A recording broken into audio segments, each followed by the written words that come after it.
Tomorrowland, you were fucking awesome, but make some noise for Fetty La Grande!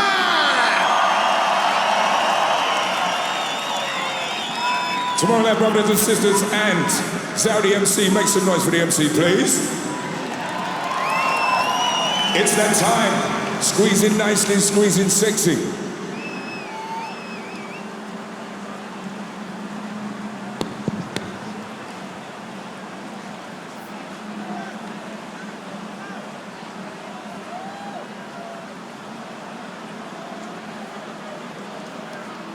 So, nothing like just jumping straight in at the deep end. And there are some people in Belgium, and I've got one of my favourite people of Belgium with me right now, and he goes by the name of Netsky. How you doing, man? I'm great. How are you?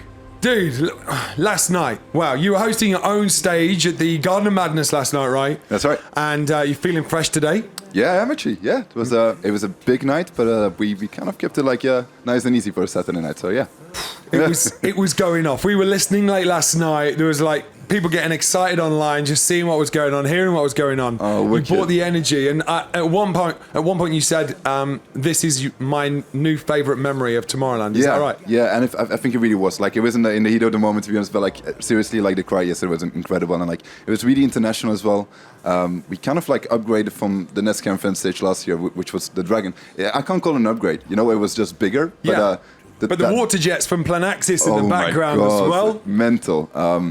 And for some reason, they let me have a paella pan backstage for all my friends. Really? Which was amazing. I didn't see that. Nice. So we were, we're having like a little like kind of food party in the backstage. Had like lots of friends over, and the vibe was just amazing. You know, like yeah. You really felt that through your set. Now, I'm going to ask, was that mapped out, planned out, or did you just go freestyle?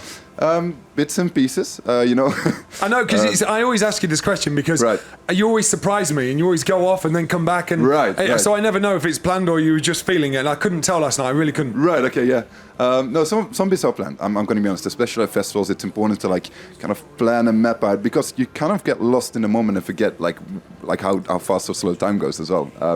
Yes. There's just songs that I wanted to play. I mean, my tour manager gets annoyed with me every day because I do change it up quite a bit. But like, yeah, especially when you work with a team and you got an LD and visuals running and everything, it's quite important to like stick to it a little bit. And you have longer as well. It's your own stage, so it's like you can sort of let it breathe a little bit more, right? So you don't have to be too. You know, that was good. And that's what I think I really enjoyed about last night's set. Nice. Was that you just went where it needed to go when the crowd said so. At some point, I actually went to a broken USB stick because I couldn't find a song that I prepared, and I was like, okay, I'm just gonna fucking try and go for it. And it worked all right. So I couldn't tell. Okay, so good. Look, you've seen many Tomorrowlands. We are celebrating 15 years, so this is great. Congratulations. Thank you. What was the best memory before last night? What was the first? I mean, I know we've spoken in the past about. Yeah, no, sure. Yeah. But what is it? What was before yesterday? What was the long-lasting memory in your mind?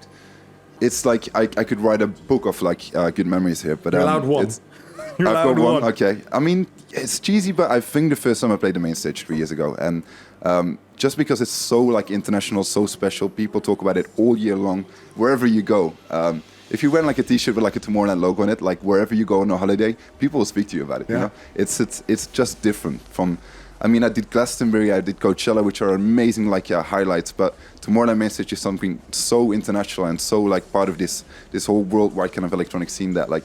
It was an amazing memory. And you mentioned the main stage. That's where you are next week. That's right. Yeah. Very excited about that. It's great that you get to be here for 2 weekends, but there's also something special happening today. But you can't say. Am I right in saying that? Yeah, kind of. So a surprise somewhere on site today with you. Yeah, I'm gonna play a really, really old school kind of liquid drum bass set, kind of the music I came from 10 years ago, with a really good friend of mine, MC Dynamite. Who is you didn't share that in your social media this week. No, I didn't actually. Right? Okay. You know, it's so much fun, and I prepared like a couple of songs. I just like put a new crate, and it felt like going to the record store when I was 18. Man, it was like wicked. All those songs that like got me started with drum and bass. I can't wait. I just want to ask because we're going to play a little game. You have no idea about this, but it's a little game. The last question before the game. You've been hanging with Slushy, been hanging with Jaws, obviously. Sure. And I'm trying to make something happen. I know you're all really busy, but will you make a project together at some point, please? Just one track for one time. Mate, all together. I agree. Yeah, like I'm glad you pushing them to do this because I'm ready. Yeah, sure. I said to Slushy, I said to George yesterday, look, nice. you can't tease us with the videos like having vibes and then not do something with it. And then the guys are like, oh yeah, but we've all got such busy projects going on. Okay, but another question. Like Jules is kind of into house music, Slushy is into like future bass, and I'm into drum bass. What kind of genre should we pick for the first single? Well, that's where your minds unite together in the studio and you go, right. What do you think? Let's do a 3-track EP where we all cover up. Hey, I like that. That's cool. Do you know what I mean? I just think there's so much talent in that room when you guys are there. And you've got to make it happen. It's obviously going to be laden with bass, and that's why I just want you to do it right now, okay? Sure. Okay? Just make a bass slammer. It doesn't have to be any genre. Yeah. Just it's got to slam with some bass, all right? Sounds good, man. Good. Now, I know we've spoken for. We could speak for a long time. Now, you don't know anything about this, and I'm not prepared at all. But I'm going to play it anyway. How many tracks have you made in your life? Oof. Roughly. Give me a number. Between release tracks? Yeah, like above 10, less than 1,000, yeah? Yeah. Okay, good. Now, what I'm going to do is I'm going to give you 1 second for every year of Jesus Tomorrowland. Christ. That means you get 15 seconds, all right? God. And there's a competition because there's a lot of DJs on this board and I want you to be on there, okay? Wow, okay, let's I'm going to give you 15 seconds. I want you to name as many of your own tracks or remixes as possible, and your time starts now. Go. Love Has Gone, Puppy, Rio, Thunder, I hate you for this, Ironheart, Go To, oh man, I need a helpline, Prisma, oh my god, that was terrible. So you've made between 10 and 1,000 tracks and you counted 8 in 15 seconds. Boris, we love you. I love you too. Congratulations. Thanks. I'm looking forward to the main stage set. I'm looking forward to watching social media to find out where you land on this fine Sunday afternoon. Well, we're going to rave. Go and have some fun. I think there's going to be a lot of jumping up outside of where you're going. But anyway, we're going to go back to the main stage right now with Bass Jackers. Netsky, leave, go and have some fun, go and make some new memories. Let's go to the main stage right now on Tomorrowland, One World Radio.